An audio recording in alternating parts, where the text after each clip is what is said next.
Terungkap cara Presiden Soeharto hadapi detik-detik mencekam saat diincar penembak jitu di Bosnia. Hal yang tak terduga pun terjadi. Anda pasti sudah tidak asing lagi dengan nama Soeharto. Ya, dia merupakan presiden kedua Indonesia. Selama masa pimpinannya, Soeharto juga banyak mengunjungi negara lain. Satu di antaranya adalah kunjungannya ke Sarajevo, Bosnia. Mantan Komandan Grup A Pasukan Pengamanan Presiden Syafri Syamsuddin dalam buku Pak Harto The Untold Stories mengatakan, kunjungan itu dilakukan Soeharto pada tahun 1995.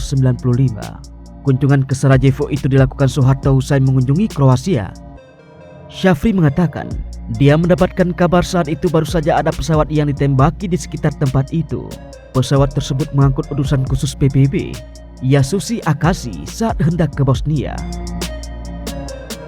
Dalam penerbangan dari Zagreb ke Sarajevo, Soeharto sama sekali tidak mengenakan rompi pengaman dan helm.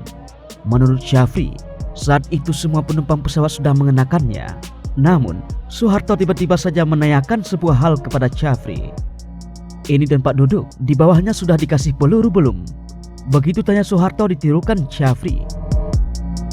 Semua bagian sudah ditutup dengan bulletproof, termasuk bagian samping. Melihat Soeharto masih tak mengenakan helm dan rompi pengaman, Syafri terus memutar otak. Akhirnya, Syafri pun sengaja duduk di kursi yang terletak di depan Soeharto sambil memegang rompi dan helm. Syafri melakukan hal itu agar Soeharto meminta kedua benda itu dan bersedia mengenakannya. Namun, harapan Syafri justru pupus. Bukannya mengenakan, Soeharto justru melakukan sebaliknya. Helmnya nanti masukkan ke Taman Mini ya. Nanti helmnya masukkan ke Museum Purna Bakti. Begitu ucap Soeharto saat itu. Tidak hanya itu, Soeharto juga meminta agar Syafri saja memegang rompi itu. Syafri, itu rompi cangking bawa saja. Kamu cangking saja, ujar Soeharto.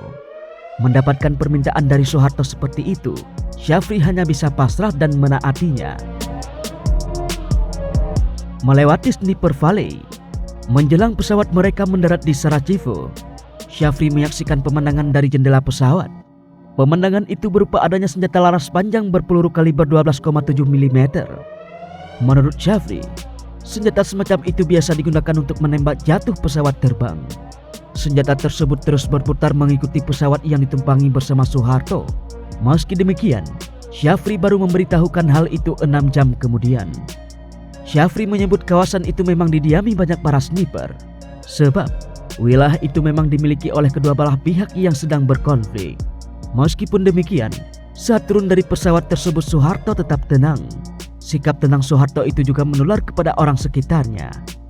Presiden saja berani, mengapa kami harus gelisah, tulis Syafri.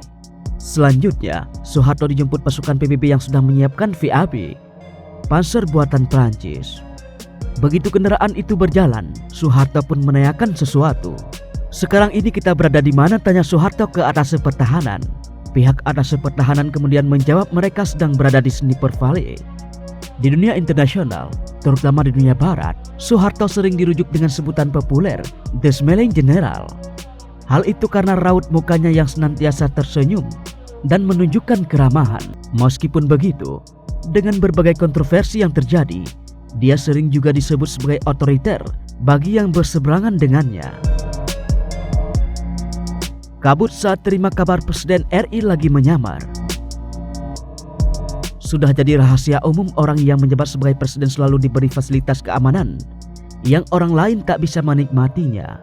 Termasuk di Indonesia, para presidennya diberi pengawalan ketat pas pampres atau pasukan pengamanan presiden.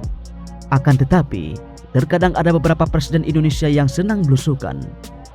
Jokowi misalnya, sangat dikenal dengan aksi belusukannya yang terkadang tak terduga hingga membuat repot pas pampres. Sebelum Jokowi, Presiden kedua RI Soeharto juga menggemari hal yang sama. Soeharto ternyata kerap kali tampil di tengah rakyat Indonesia, bahkan melakukan beberapa penyamaran. Kisah tersebut dikupas dari kedua buku, yakni Autobiografi Soeharto, Pikiran, Ucapan dan Tindakan, serta Soeharto The Untold Stories. Aksi belusukan yang dilakukan Soeharto sebenarnya ada banyak. Akan tetapi, ada satu cerita yang menjadi ramai disoroti saat itu, ketika Soeharto sering berkeliling daerah terpencil guna melihat hasil pembangunan. Arti Soeharto saat itu akhirnya tak jarang membuat para pejabat setempat ataupun menteri tak berkutik. Mereka khawatir ketika ditanya oleh Soeharto terkait hasil yang dikerjakannya. Soeharto langsung ke bawah untuk membuktikannya. Saat berkeliling, Soeharto hanya ditemani ajudan atau 1-2 pengawal atau dokter pribadi. Begitu kata Tri Sutrisno masih dari buku tadi. Pak Harto selalu melakukan incognito. Pak Harto selalu berpesan tidak boleh ada satupun yang tahu kalau Pak Harto mau melakukan incognito. Begitu kata Pak Tri. Apa yang dilakukan Soeharto akhirnya buat pejabat daerah kalang kabut karena benar-benar tak tahu. Apalagi Soeharto melakukan penyamaran sukses, numpang tidur di rumah warga, ikut makan ala kadarnya sambil mengobrol dan menyerap keluh kesah rakyatnya. Sementara bupati dan gubernur di wilayah penyamaran tersebut terlambat menyadari kehadiran orang nomor 1 di negeri ini saat itu. Wajah pucat dan bikin keringat dingin mengucur deras karena Soeharto membuktikan sendiri hasil pembangunan atau kemungkinan-kemungkinan bila terjadi penyimpangan. Dalam belusukannya, Soeharto tak pernah tidur di hotel. Soeharto lalu berbincang tanpa perantara dan mencatat daerah mana yang berhasil dan daerah mana yang perlu ditingkatkan. Soeharto gemar belusukan untuk pastikan pembangunan apakah berjalan sesuai rencana atau tidak, membuatnya harus melakukan pencatatan secara detail. Ia bahkan mencatat segala informasi dengan menggunakan punggung ajudannya bila tak ada meja yang bisa digunakan. Soeharto di awal kekuasaan rajin melakukan belusukan. Hal ini seperti dicatat pada autobiografi Soeharto, pikiran, ucapan dan tindakan. Tentu saja saya pun kadang-kadang merasa capek.